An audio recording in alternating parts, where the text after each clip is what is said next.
নাটক দেখেছো না? বলো তোমরা দেখেছো? মা তোমরা দেখেছো? হুমায়ুন নাটকে কিছু পাগল চরিত্র থাকে, থাকে না? হ্যাঁ, ওই যে গায়ে কাদা মাখে পানির মধ্যে বসে থাকে, এই ধরনের বেশ কিছু পাগল চরিত্র থাকে। এই চরিত্রগুলো হুমায়ুন আহমেদ নিয়েছেন কিন্তু আমাদের পরিবেশ থেকে। তো আজকে আমি যার ডাকে এখানে এসেছি, তিনি একজন পাগল মানুষ। তার নাম কাজী হাসান, সুন্দরাং তরু ছায়া স্বপ্নাধিকারী। ওনার পাগলামি কি? উনি গায়ে মাটি মাখেন না, উনি পানিতে বসে থাকেন না, উনি শুধু গাছ লাগান।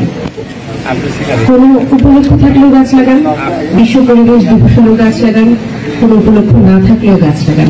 আসলে উনি উপলক্ষ খুঁজে বের করেন। উনি যে কোনো শিল্পী, কবি, সাহিত্যিক,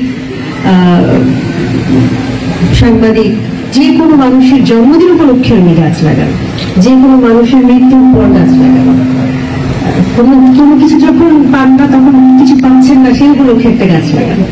তো এই পাগল মানুষটা যখন আমাকে কোনো আয়োজনে ডাকেন, পাগলামি, আমার কাছে মনে হয় যে এই গাছ লাগানোর পাগলামিটা, গাছ লাগানোর পাগলামিটা একটা খুবই একটা ভালো পাগলামি, যেটা আমাদের প্রতিটা সুস্থ মানুষের মধ্যে থাকা উচিত।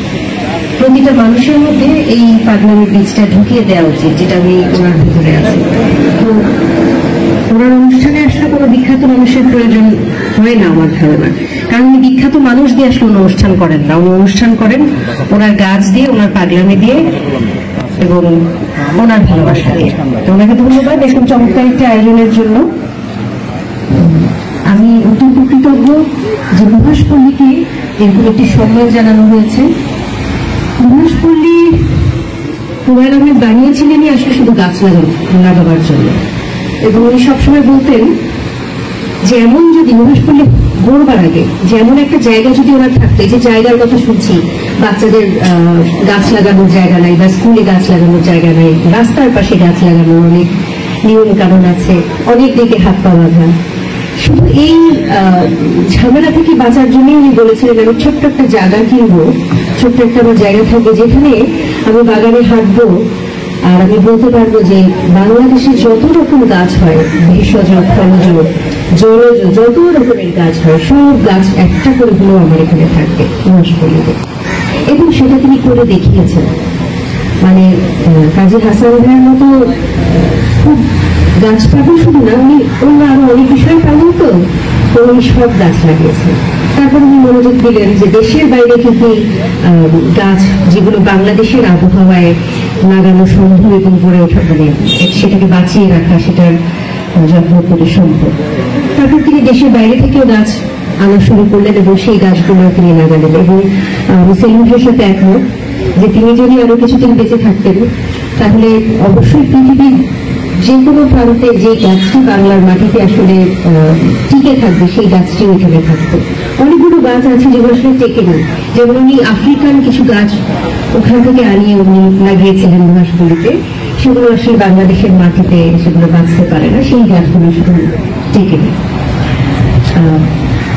ভালো কাজের যে কোনো একটা যখন সম্মাননা দেওয়া হয়, তখন অবশ্যই সেই ভালো কাজে আমরা আরো অনেক বেশি আগ্রহী হই। হুমায়ুন আহমেদ এখন নেই, কিন্তু তার অবর্তমানে নুহাশপল্লীর যারা তত্ত্বাবধানে আছেন, হুমায়ুন আহমেদের সমস্ত কর্মসঙ্গী যারা আছেন, ওখানকার সমস্ত কর্মসঙ্গীরা, তারা সেই বাগানের দায়িত্বে আছেন, তারা খুব যত্ন করছেন। এবং আমরা প্রতিনিয়ত আরো নতুন কি কি গাছ সেখানে লাগানো যায়, পুরোনো কোন গাছটা একটু অযত্ন বা যত্নের পরেও কি রোগ হয়েছে, সেগুলো আমরা ঠিক রাখার চেষ্টা করি। গাছের কথা তো বললাম, এখন আমি গাছের পাশাপাশি আমাদের জয়বাবু মধ্যে আরো যে বিষয়গুলোর কথা বলেছেন সেগুলো একটু বলি। নুহাশপল্লীতে কিন্তু শুধু গাছের না, আমাদের পরিবেশের অন্যান্য যা বলছিলেন উনি, আমাদের চারপাশে যা কিছু আছে সব কিছুরই যত্ন হয়। নুহাশপল্লীতে মাছের যত্ন হয়। নুহাশপল্লীতে নর্মাল যে কুকুরগুলো, মানে সাধারণ রাস্তার কুকুর আমরা যাকে বলি, যেগুলো দেখে হয়তো বা আমাদের মধ্যে এমন অনেক মানুষ আছে এখন একটা লাঠি দিয়ে বাড়ি দেয়, হয়তো বা আমাকে কোনো ক্ষতি করেনি রাস্তার কুকুরটা, তারপরে ওটা লাঠি দিয়ে বাড়ি দিলাম। অনেক সময় আমরা রাস্তায় দেখি গরম ভাতের মার বিড়ালের গায়ে ফেলে দেওয়া হয়। তাদের যতটাও কিন্তু আসলে নুহাশপল্লীকে খুব সুন্দর করে করা হয়। আর নুহাশপল্লীর কথা কেন বলবো, আমি তো মনে করি যে পরিবেশ পরিচিতি বলে একটা বিষয় ছিল আমরা যখন ছোট ছিলাম, আমি বাংলা মিডিয়ামের ছাত্র। এটা তো নিশ্চয়ই তোমাদেরও আছে, আছে না? পরিবেশ পরিচিতি আছে? আমি বাচ্চাদের কথা শুনতে চাই, টিচারদের না। আছে পরিবেশ পরিচিতি? তো সেখানে তোমাদেরকে নিশ্চয়ই প্রতিটি পোকা, কেঁচো, প্রত্যেকেরই যে আসলে কি কি কাজ আমাদের সমাজে বা আমাদের পরিবেশে কি কি কাজ, সমাজে না পরিবেশের ইকোসিস্টেম ঠিক রাখবার জন্য প্রতিটি পোকামাকড়েরও আসলে একটা ভূমিকা আছে। হ্যাঁ, আমি কথা একটু এলোমেলো করে বলছি, দেখো বাবাদেরকে বলছি, আমি কথাগুলো বলছি ওদের দিকে তাকিয়ে, কারণ আমি দেখছি ছেলেরা ঠিক মতো কথা শুনছে না। ছেলেরা কথা শুনছে না। এখানে ওয়ালের উপরে যারা বসে আছে তারা নিজেদেরকে নিয়ে ব্যস্ত। ওদিকে পাখা হাতে একটা বাচ্চা ছেলে বসে আছে, ও আরো পিছনে ছেলেটা নিজেদের মধ্যে গল্প করছিল। পুরো অনুষ্ঠানের মধ্যে অল্প কিছু ছেলে কথা শুনছিল। শুধুমাত্র এই কারণেই বোধ হয় এই রচনা প্রতিযোগিতায় পুরস্কার পেল মেয়েরা। আমি আবারও এই স্কুলের কোন একটা অনুষ্ঠানে আসতে চাই, যে স্কুলে যেই অনুষ্ঠানে আমি দেখবো যে ছেলেরাও পুরস্কার পাবে। মনোযোগী হতে হবে। হ্যাঁ, ঠিক আছে? হবে তো? হ্যাঁ, অনেকগুলো কথা কিন্তু আসলেই আজকের অতিথিরা বলেছেন, সব গুরুত্বপূর্ণ কথা, শুধু গাছের কথা বলেননি কিন্তু। হ্যাঁ, আমি জানি যে অনেকেরই হয়তো বা অনেক বিষয়ে জ্ঞান নেই, কিন্তু ফেসবুক সবার আছে, আছে না? ফেসবুক তোমাদের সবার? জি না? আচ্ছা, তাহলে তো খুব ভালো। ফেসবুকে দেখি যে গরম বাড়লেই সবাই বলে 100টা গাছ লাগাবো, কোটি কোটি গাছ লাগাবো। ওই ফেসবুকেই গাছ লাগায়, কেউ কারো মাটিতে লাগায় না। তো এখন যদি সুযোগ পাওয়া গেল, আমাদের চেয়ারম্যান সাহেব উনি মানে কতটা সহজ করে দিয়েছে, ওনার কাছেও যেতে হবে না, উনি গাছ এখানে পাঠিয়ে দেবেন। তাহলে গাছ লাগানোর জায়গা আগামী 7 দিনের মধ্যে খুঁজে বের করে ফেলতে হবে। নিজে প্লাস্টিকের চিপসের প্যাকেট ফেলবো না তার মানে আমি বেঁচে গেলাম না, আমি শুধু ফেলবো না তা না, আমি পড়ে থাকতে দেখলে আমি একটু তুলে নেবো, তুলে নিয়ে একটা জায়গা মতো ফেলবো। হ্যাঁ, সেটা হওয়া উচিত। বাংলাদেশে একটা প্রতিষ্ঠান আছে, যে প্রতিষ্ঠানটি 2100 পদক পেয়েছে। এই প্রতিষ্ঠানটির নাম বিদ্যানন্দ। নাম শুনেছো তোমরা? কেউ কি শুনেছো? শুনলে একটু হাত তুলো তো, কারা কারা শুনেছ? উপরে হাত তুলতে হবে, একটু অর্ধেক তুললে হবে না। হ্যাঁ, আচ্ছা, অল্প কয়েকজন নাম শুনেছ। আমি আশা করবো যে তোমরা আজকে একটু গুগল করে, গুগল ইউজ করতে জানো নিশ্চয়ই, একটু গুগল করে বিদ্যানন্দের নামটা দেখবে যে তারা কি কি কার্যক্রম করে। তারা বিদ্যানন্দ ফাউন্ডেশন, তারা বাংলাদেশের বিভিন্ন জেলায় যায়। যেমন সেন্ট মার্টিনে কিন্তু একটা প্লাস্টিক ফেললে বা যে কোনো কিছু ফেললে সেটা সাগরে গিয়ে মেশে এবং পরিবেশ দূষণ হয়। শুধু পরিবেশ না, সাগরের মাছগুলোর ক্ষতি হয়, সাগরের মাছ থেকে পরিবেশের ক্ষতি হয়, আমরা মাছ পাই না, পুরো ইকোসিস্টেমের ক্ষতি হয়। তো তারা কি করেন? তারা বছরে 2বার বা 3বার ওনারা চলে যান সেন্ট মার্টিনে। সেখানে ওনারা প্লাস্টিকের বোতল, প্লাস্টিকের প্যাকেট এগুলো ওনারা পরিষ্কার করেন।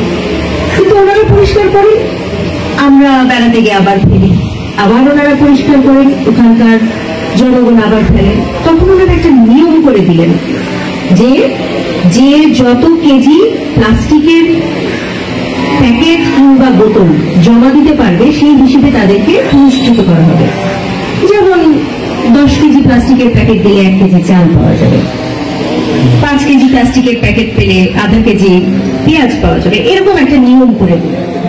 সেই নিয়মের কারণে কিন্তু সেন্ট মার্টিন দ্বীপে প্লাস্টিকের এই বালুর উপরে প্লাস্টিক পড়ে থাকা একদম কমে গেছে। আমার মনে হয় এরকম কোনো কিছু আমরা প্রথম থেকে শুনছিলাম, খারাপ একটা এলাকা, খারাপ একটা গ্রাম। এই খারাপ গ্রামটার মধ্যে চমৎকার চমৎকার সব ঘটনা ঘটে গেছে অলরেডি। এখান থেকে আমরা মোহনাকে পেয়েছি যে একটা গাছ বাসায় না লাগিয়ে চুরি করে স্কুলে লাগিয়েছে, সেই গাছটা ওখানে মাথা উঁচু করে দাঁড়িয়ে আছে। এবং মোহনা যখন আজ থেকে 15-20 বছর পরে এই এলাকারই কোনো একটা জনপ্রতিনিধি হবে বা কোনো একটা পুলিশের অফিসার হবে বা কোনো একটা টিচার হবে, কোনো একটা বিচারক হবে, তখন সবাই বলবে যে আমাদের মোহনা আপা লাগিয়েছে। হ্যাঁ, এই একটু পচা পচা গ্রামেই অনেক ভালো ভালো কাজ হয়ে যাচ্ছে। তো এই গ্রামের অনেক ভালো ভালো ইউনিয়নে অনেক ভালো ভালো কাজ আরো হবে এবং তোমরাই খুঁজে খুঁজে নতুন নতুন নিয়ম বের করো যে কি করলে আমরা পরিবেশ দূষণ থেকে আমরা রক্ষা করব। আমাদের বড়রা রক্ষা করে নাই, ওই দোষের উপরে লাভ নাই।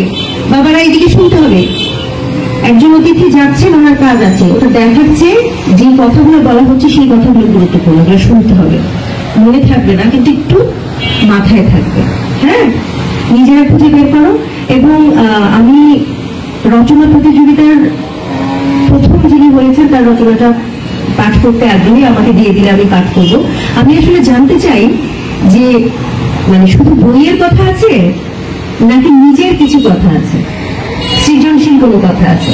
হ্যাঁ, সৃজনশীল বুদ্ধি বের করো যে কিভাবে আসলে আমরা যে বিষয়গুলো, যে বস্তুগুলো পরিবেশের দূষণ করে সেগুলোর হাত থেকে আমাদের এলাকাটাকে আমরা রক্ষা করবো।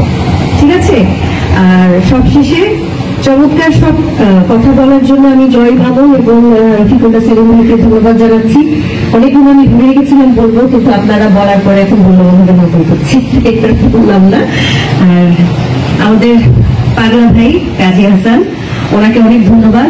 আমি হুমায়ুন আহমেদের সঙ্গে যখন আমি ওনার সাথে দেখা হয়েছে তখন আমি ওনাকে দেখেছি। এর পরবর্তীতে যখন তিনি হুমায়ুন আহমেদের জন্মদিন উপলক্ষে একবার কতগুলো গাছ লাগাবেন, তখন আমার অফিসে গিয়ে গাছ দিয়ে আসলেন, তখন দেখেছি। এর পরবর্তীতে আমি সোনারং তরু ছায়ার কোনো একটা প্রতিষ্ঠা বার্ষিকীতে ওনাদের উদ্যানে গিয়েছি, তখন দেখেছি। আজকে দেখলাম এর মাঝখানে কেটে গেছে প্রায় 15-20 বছর। আমার মনে হয় ওনার বয়স বাড়ছে না, ওনার বয়স কমছে, কারণ ওনার উদ্যমের কারণে হয়তোবা চুলে একটু পাক ধরে নাই। আমার মনে হয় গাছের সঙ্গে থাকলে মনে হয় বয়স কমে। তো তোমরাও গাছের সঙ্গে থাকো, তোমরাও তরুণ থাকো, আমরা সবাই গাছকে ভালোবাসি। গাছকে আমাদের কষ্টগুলো, গাছ এমনিতেই আমাদের অনেক কষ্ট দেয়, কার্বন ডাইঅক্সাইড নেয়, অক্সিজেন দেয়। তো গাছের সাথে আমরা বন্ধুত্ব করে ফেলি এবং কাজী হাসান ভাইয়ের মতো আমরা সবাই তারুণ্যের জন্য। সবাইকে শুভকামনা।